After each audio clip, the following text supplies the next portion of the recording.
going out of the museum right over here, and I have my hands full of, the event was over, and I had my hand full of all the hand-me-outs and the signs and all the. What were you speaking about that night?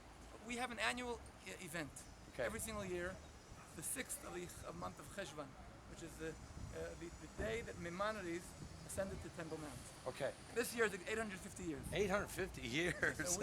So we for the past 7 years we've been marking it every single year. Wow. So we had an annual conference over here. I'm carrying the stuff in my hands, and I walked. My wife's standing here with the car. I open the back of the car. I put the stuff in the car. And everybody else is pretty well gone because you spoke. Right. I organized. It's your event. I organized the event. It's my event. It's your event. Right. So the mingling was over. The event was over at 9:30. Right. Now we're talking about 10 o'clock. 10 o'clock. I know exactly 10:04 actually it happened. Wow. So I'm walking out of there. Got your hands full of stuff. Half of my stuff. I have 2 people walking to each one. 3 actually. I had a male friend, a female friend, and another tour guide who was asking me questions. We walked to the car. I wanted to introduce the tour guide to my wife. My wife was on the phone. So she said, okay, I'll some other time, and the tour guide walked away. Okay. So the 2 of us, and my wife in the car. Your wife's already in the car waiting. I opened the back of the door. My wife's talking on the phone with a friend of hers. I put the stuff in there, and I turn around, and I see the motorcycle coming right down. So he came down the street. So he came Actually, right down the street. What we know for sure, he was hiding. Right, you see that fence over there? So he planned, he was waiting for you. Yeah, he worked here. He usually finishes at 10 p.m. Okay. He has to leave early. He left at 9:20. Okay. And he's hiding up there. He knows your car's here. He knows I'm here. He's hiding over there, and he can see from there the entrance to the museum. Okay. He's waiting for me to come out. Yep. When I come out, he comes down with the motorcycle. He approaches me, and he says to me, "Ani mitztaer, I'm sorry." And I said, "Who are you? What?" The guy has a helmet. I don't know the guy who's Jewish. You don't know who he is. No, and I know nothing about it. And I get closer to him, and I say to him, "What happened? What are you sorry about?" And he says to me, "You're an enemy of Al-Aqsa." Boom, boom, boom, boom. He shoots me. Less than like we're just like this. Like we're standing exactly. That's exactly. And you didn't have a chance to even react. Nothing. He shot 4 bullets. Boom, boom, boom. And you didn't fall then. You took off running. Right. And not only that, I didn't fall. I didn't have any pain. Wow. One of the bullets. One of the bullets went right over through there. That's 1 bullet. Okay. Came out through there. Came out right there. You see it? Yep, I see it. Went in from there. Came out to there. Yep. And the other 3 went into my hand was like this. So the other 3. You put your hand over the heart first thing. No, my hand was like this. Just kind of there anyway. Maybe I was holding my cell phone. I don't know. I had a cell phone in my hand. Okay. So now I saw my hand like bend into half. Actually bent in half. And I saw myself bleeding, but I had no pain at all. And I started running, and I actually run all the way to here. The wall. So you were trying to just run away. I tried to run away. They ran all the way to there. Yeah, the other 2 helpers ran away. They ran there. I fell down over here. Actually, probably of this wall over here. But I broke my shoulder from the fall on the wall.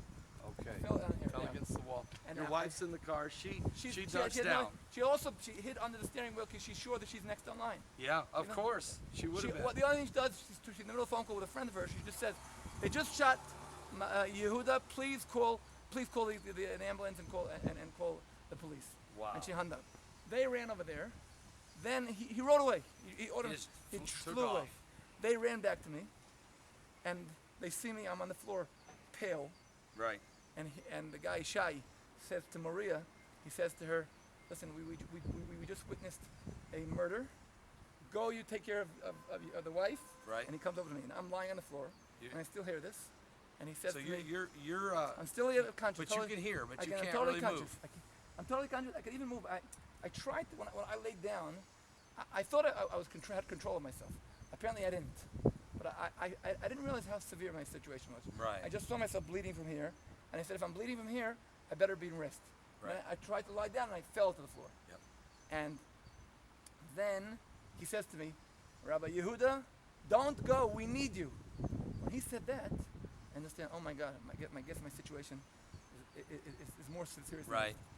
That was the last thing I remember. Then you kind of went out. Then I pretty much went out. Apparently, I didn't, because the ambulance came here within seconds. Yeah.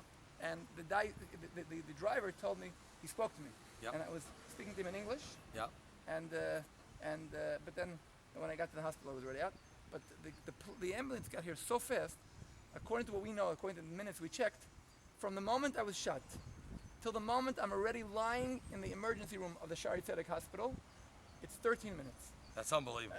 Now, he was driving. Yeah. Pretty fast. And it's later in the evening, so it's not as much traffic. He was going. He flew.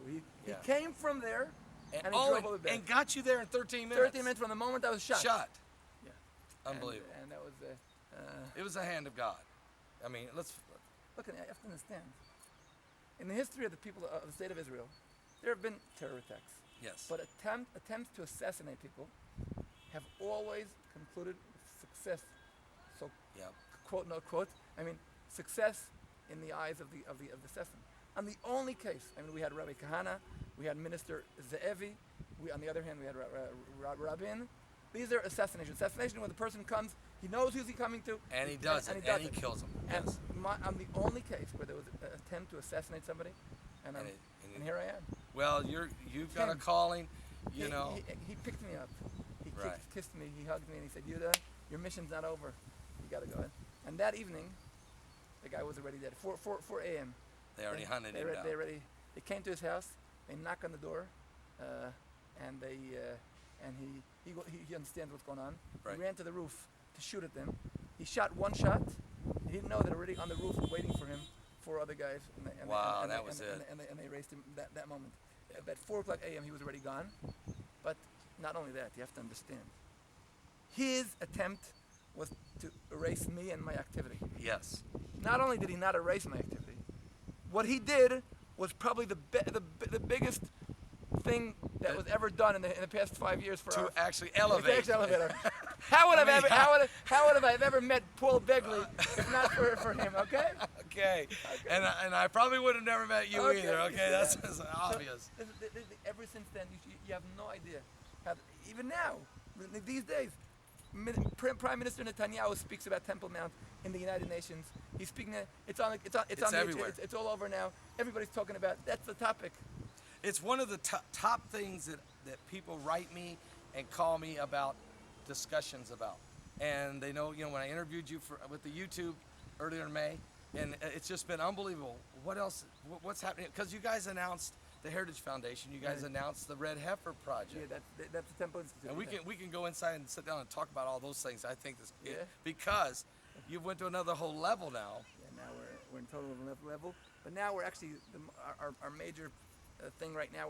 We're doing a day of praise to God on the 18th of October, marking exactly 1 year, and we're having, and we said we're gonna have our next annual conference at the same place. Nobody's gonna stop it. You're standing up against the evil with the Lord, and you're just letting Him have all the glory. It's unbelievable. Amen. So that's what we're having.